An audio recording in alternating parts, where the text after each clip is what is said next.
Welcome, class, to the 6 deadliest military units in medieval history. Imagine you're a mounted knight during the 100 Years' War. You've been trained your whole life, you have the best armor and equipment at your disposal, you're riding with your boys, and all of a sudden, the sky is black because you realize that thousands of arrows are about to impale you. You were just killed by the English Yeoman. Now, the English Yeomen were typically land-owning commoners and other sorts of people that were under the feudalist system. And because that they were mounted archers, they typically had better pay than those of their fellow peasant brethren. These archers were taught at a very, very early age and would continue to develop their skills as time went on, typically being trained by their parents or whoever were their guardians. Now, the bows themselves didn't really change throughout the centuries. They were typically made by cedar, oak, or whatever other fucking tree they had in the area, maybe birch. What did change about these bows was the armor they were fighting against. You see, as armor became better and better, the arrows and the bow strength needed to increase. Draw weights for the bows were sometimes increased to about 175 pounds, and these bows could fire to up to 300-meter ranges. Different arrow types in conjunction with the change in bows. For example, we have the bodkin point, was basically an arrowhead that was more effective at destroying mail armor. It would slip between the links of the mail armor shirt and then tore them apart, basically being very effective at destroying them. You can see right here an image of a skull that had a few arrowheads lodged inside its cranium. Against plate armor, the arrowheads would be shorter and heavier, being more effective at punching through steel. And these archers didn't just fire by themselves. They would fire in volleys. These volleys would be fired in mass rapidly. We saw at the battle of, let me look really quick. It said that 800 English archers managed to besiege a town, and they were pelting them with arrows. And while this enemy force was repulsed, about 1,500 arrows were fired by about 800 English longbowmen. And you weren't safe at sea either, as during the Battle of Soulis in about 1340, you had 2 squadrons of archers put on boats, and their only job was pelting the enemy with thousands upon thousands of arrows. The penultimate victory for the English yeoman archer came at about 1415 at the Battle of Agnicourt, where we see the English archers, with no armor and really no weapons, destroy the French knights purely off of continuous volley fire. And because of their effectiveness, different types of troops also became obsolete. The English yeoman archer didn't need a spearman anymore when they could bring their own hedges, dig their own ditches, carry around their own anti-cavalry stakes with them. So they became the universal soldier of the English army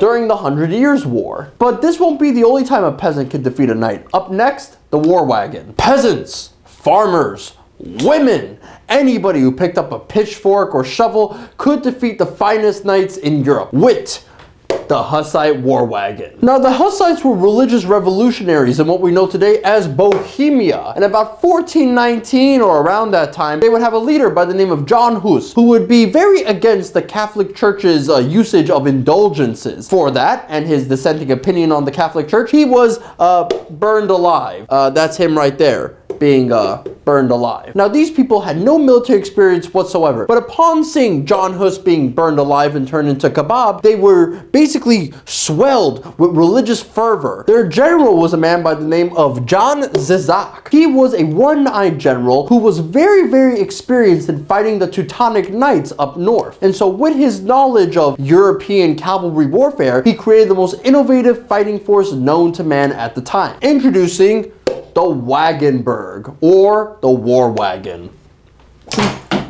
I have broken my pointer. Now, normal farm carts that any peasant would have would be drawn by 4 horses and moved to the battlefield. They would typically look like something like this, as you can see right here in a museum that would have a recreation of the war wagon. John Zizak would change them for battlefield use. He would have heavy wooden planks along the sides to create armored walls. He would then create triangular cutouts inside these walls. Crossbowmen and handgunners can fire out of these positions. And finally, these wagons were chained together to create a mobile fortress. The right side of the wagon acted as a sort of ramp for the troops here, and about 15 or 20 men could be inside this wagon at any given time. They could be armed with, of course, flails, a variety of projectile weapons, a variety of pole arms. These could be like shovels or like spears that they found on the battlefield, or different farming equipment that they augmented, changing them into medieval pole arms, or hooks that they can grab and drag medieval knights off of their horses. Now, early firearms were iron tubes that were mounted onto wooden shafts, and they could be handheld. But in a war wagon, they were mounted onto the wagon walls and were often hooked to the walls themselves, creating what we know today as the harquebus, or the hook guns, which basically prevented backwards recoil. The caliber of these guns were typically in the 20 to 30 millimeter range, it's give or take. But they also had access to larger guns, known as the Haufnis, which is where we get today's word of howitzer from. And they were typically mounted onto wheeled carts and brought alongside the war wagons. At their peak, there was about 180 war wagons with about 35 larger guns. They could be set up in minutes, and they were typically chained together with holes dug in front for added protection. Soldiers would typically queue behind the war wagon. This was done to rotate exhausted troops to bring in fresh new ones. And this was the standard affair across 5 different crusades that impacted Bohemia during the Hussite Wars, using farm carts and pitchforks to fight against the military might of Catholic Europe. But up next, let's talk about the most famous knights in history. The Knights Templar started off as 9 broke knights with donated clothes who quickly became one of the most feared military institutions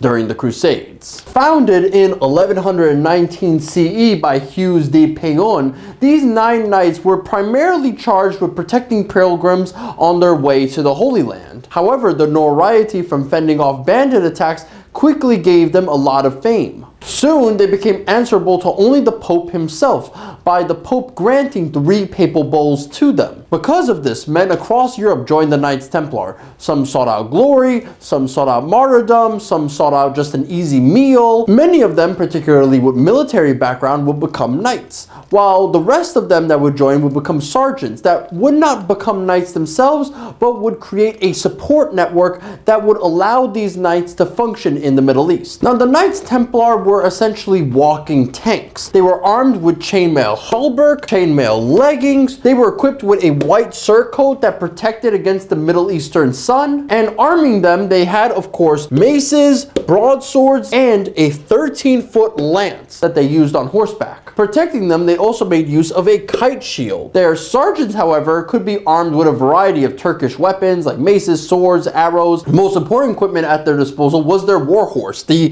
Destrier. It was a huge monster of a horse, basically 5 feet from the shoulder. So these things were tall, and they were trained to kick, to bite, and to answer on command from the knights. They were also far larger than the Muslim pony, so it gave them an edge when it came to fighting one-on-one battles with them. Now, because these knights typically had a formal military background, they didn't need a training program. They just practiced drills. They did jousts, races, fights on horseback, fights off of horseback. But the most important piece of their drills came with practicing their famous cavalry charge. After infantry such as axemen and spearmen would move forward to provide cover, the échelle would come in, which would be tight, packed squadrons of Knights Templar with their lancers leveled, ready to charge in and destroy enemy formations. Charging as one body, they would sing psalms such as, "Not to us, Lord, not to us, but to your name. Give the glory," couch their lances, and charge into the enemy. If you managed to break ranks, however, you would be punished by eating on the floor with the dogs for about a year. And there were a lot of rules that the Knights Templar would live by. They would fight alongside their sergeant brothers and would continue to fight until their black and white flag, the bayonet, had basically fallen. At the Battle of Damietta in 1249, you would have a very swampy environment, which you may think would be not conducive to the cavalry of the Knights Templar, but they would respond to that by building their own platoons and being able to reverse the swampy conditions with their horses unopposed. On their march across Anatolia, while the rest of the Crusader forces were being harassed by Turkish raiders, the Templar Knights managed to fend off every single attack that the Turks threw at them. Now, maybe you didn't have knights, but instead you had slaves. These slaves could come from pagan peoples from Central Asia, either Turkish warbands or Mongol refugees, whatever, but they were skilled in horse archer warfare. And because of this skill, including adapting them to Islamic warfare doctrine, you created a warrior known as the Mamluks. But what is a Mamluk? Well, Mamluk in Arabic means owned, so that's easy to understand. For about 50 to 70 dinars, you can own your very own warrior from the steppe. And at the time, they were used by local lords in the Ayyubid dynasty en masse because of their skill in horse archer warfare. The Sultan of the Ayyubid dynasty would personally put these soldiers in what we know today as a military school known as the Tabakyo, which would train these soldiers even more to make them far superior. Sometimes local lords and the Sultan would acquire children from Turkish and later Circassian descent, creating a Mamluk trained from birth. However, in Egypt, the Mamluks would break free from the Ayyubids, creating their own state, the Mamluk Sultanate. The Mamluks were well armored, typically with a lamellar Jashon chest piece, as you can see here, or here for example. Underneath that would be a mail halberd, and then on top of that they would be given an iron helmet with an aventail design, which you can see over here in this image. By the 15th century they were given full plate armor, which was called the Libis al-Haddad al-Munadadad. I'm sorry to anyone that's Arabic who had to hear that. This would be a garment of layered iron, but sometimes they would import plate armor from Italy as well. But their signature weapon, as you can see in this image right here, was the composite bow, where they could reportedly fire 3 arrows in 1.5 seconds, which is pretty fast on horseback. And they were pretty accurate at a target of 95 centimeters with a range of 75 meters. As you can see in this image right here, they would even use crossbows, and they would invent something in the crossbow that wouldn't be invented by Western crossbows for decades to come, where they would have a clip mechanism that would keep the crossbow nut in place. The Mamluks were even more advanced than their adversaries, making heavy use of Greek fire, shooting out jets of flame from bronze siphons as long as a lance, burning alive any of their opponents. Sometimes this Greek fire would be contained in naft containers here, where they would throw them at enemies and then they would erupt into flames upon impact. And even later down the line, these naft containers would be replaced with gunpowder, making them even more deadly. Now, alongside this, of course, came mangonels, which the Mamluks used to great extent, including also arming these mangonels with naft containers containing, you guessed it, Greek fire. They would also make use of other types of incendiaries like rockets and kites attached with incendiary weapons. It was pretty crazy. It was pretty explosive, as you would say. The technology wouldn't stop there, as the Mamluks were known to use a type of blowgun. I don't know if this is the correct image here, but a type of blowpipe that was reminiscent of early firearms as well. As a side tangent, the Mamluks would engage in training exercises that would be seen by the public, known as furusiyas. Furusiyas, as depicted here, were very elaborate and spectator-focused type of exercises, but they would also employ Mongol training games as well at their disposal. The Mamluks would engage in what we know as the Nerd, where thousands of horsemen would surround an entire tract of countryside, gradually closing in and then killing everything inside. The difference here, however, is their horses. You see, they would be imported from North Africa and Arabia and would be typically far larger and better fed than that of their Mongol counterparts. The Mamluk soldiers self-governed themselves in what we know as the Kushdash,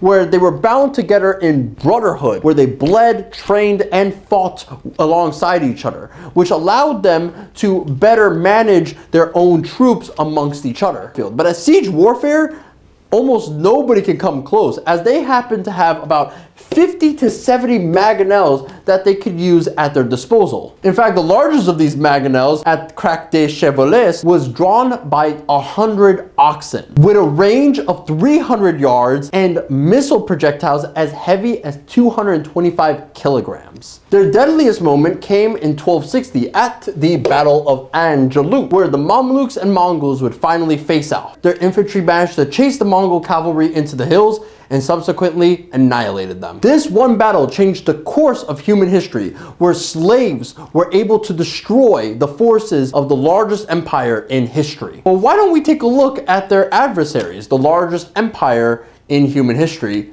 the Mongols. The Mongols would teach their children before they could walk how to ride a horse and shoot a bow. The best of these children, however, served as the Genghis Khan's personal bodyguard. That would be, of course, the Mongol Keshik, which would be divided up into 3 groups. We will have the nighttime guards, we will have the daytime guards, and then we have, of course, the quiver bearers. Now, these guards would surround the Khan at all times, with day and night guards accompanying him on campaign, whereas quiver bearers were the only ones at camp armed with bow and arrow, protecting the Khan from any forces while he tried to get some sleep. But they weren't just bodyguards. A lot of the Mongol generals actually came from the ranks of the Mongol Keshik. All they had to do was have some semblance of talent attached to them and they could be part of it. The core to Mongol strength was the composite recurve bow, which was made of wood, sinew, horn, and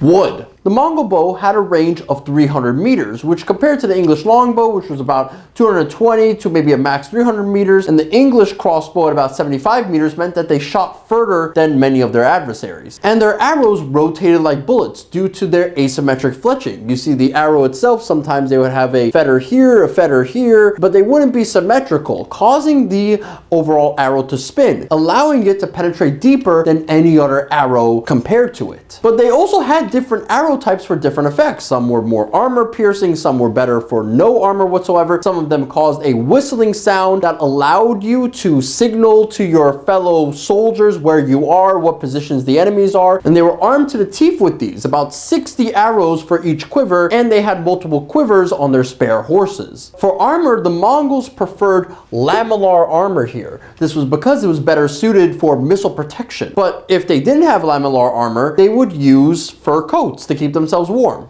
Now, the Mongols in general had multiple spare horses. They would typically have 5 remounts at their disposal. In fact, most of their horses were fattened up during springtime because typically their activities were during the fall. Their horses would be leaner, faster, and much better suited for the harsh conditions of warfare. In comparison to that of the Knights Templar, the Mongols trained their horses not to kick or bite, and not to even make a sound when thousands of them were riding in formation. Now, Mongol boys would typically start firing their bows at age 2 or 3, shooting at small game before they can fire a real proper bow. To continue this training, the Mongols participated in many different simple games to harness and hone in their abilities. They would use tactics such as the Parthian shot, where they would gallop away from an opponent while turning backwards, firing their bow while running away. In addition, they would use a tactic called the Nurge, which came from Mongol hunting tactics, killing everything in sight. But their signature tactic was the arrow storm, or Caracol tactic. The Caracol tactic would have 80 men per unit, with them launching 20-man waves. They would charge in, loose arrows, and wheel away at about 40 to 50 meters. Then the next wave would come in and do the same thing. They would often also use feign retreat. A token force would charge in, then they would flee. They would then draw that enemy miles from position. Flanking forces would then close in from both sides, and the retreating force would wheel around, completely destroying the pursuing forces. This had happened to the Kipchaks at the Rus, where they had been following the Mongol forces for days until the Mongols wheeled around and annihilated them at the Battle of the Kalka River at 1223 CE. This had also happened at the Battle of Mohi at 1241 CE, where the Mongol forces had deliberately left a gap for the Hungarians to escape out of. They then tried to escape, and unfortunately, they did not bring their armor and weapons with them. So once they escaped, the Mongols rode them down from behind, and the Hungarians ceased to exist from that point onward. Which is why the largest land empire in existence was built by men who learned to ride before they learned to walk. So the Roman emperor needed a good imperial bodyguard. What did he do? He hired Vikings, Viking mercenaries from Scandinavia who had axes so long and so large they became a symbol of imperial authority. This would be the Varangian Guard. Now, these Vikings, during what we know today as the Viking Age, would take what we know as the road to the Greeks, where the Scandinavians from Scandinavia would go all the way down this river here and go down from past Kiev, past the Dnieper, and then end up in Greece and Anatolia, where the Byzantine Empire resided. So due to raiding and trading, there were a lot of Vikings and Viking descendant people in Eastern Europe and modern day Russia at this time. Now, at about 980 1088, Emperor Basil II was facing a rebellion. So he asked Vladimir the Great of Kiev for assistance. That leader would send 6,000 of his warriors to aid Emperor Basil II. And these warriors would be the foundation to the Varangian Guard. Later, after the Battle of Hastings in 1066, the Anglo-Saxons were driven out of England and would also join the ranks of the Varangian Guard as well. Both of these groups would use what we know today as the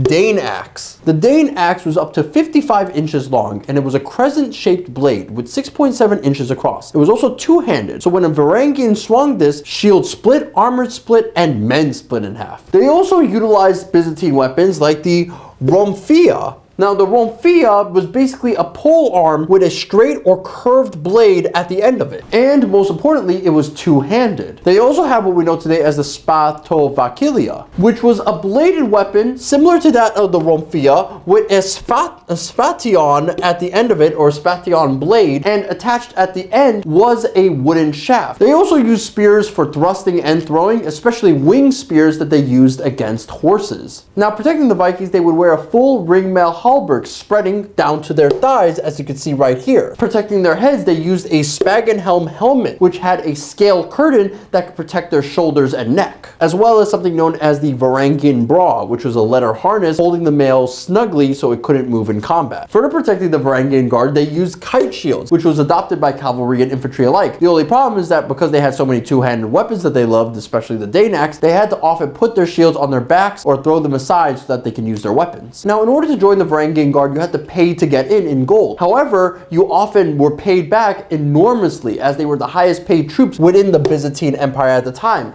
being some of the closest to the emperor possible. And these weren't raw recruits. Every Varangian Guard was typically either an Anglo-Saxon warrior, Germanic or barbarian, or Viking raider that already had tons of military experience at their disposal. And the Varangian Guard, as they were accomplished seafarers, they often used boats in their deployments. In fact, in this image right here, you can see that they're on a boat as well, as they were typically charged with fending off and suppressing piracy within the waters of the Byzantine Empire. And in battle, they were always with the emperor in question. They never left his side and formed the vanguard of all battles. In fact, the most famous event involving the Varangian Guard, which would also end up in their destruction, would be, of course, Drycanum in 1081 CE, where the Varangian Guard were given horses to chase down their enemies much faster. However, they instead abandoned those horses in favor of fighting the enemy on foot. In a solid column against the Normans, supported by archers keeping cavalry at bay, their axemen advanced and drove the Norman division all the way to the seashore. But the Varangians advanced too far. They got ahead of their army, they were isolated and surrounded and cut to pieces by the Norman flank attack. Some of them even fled to a church, and the Normans surrounded it, piled wood against the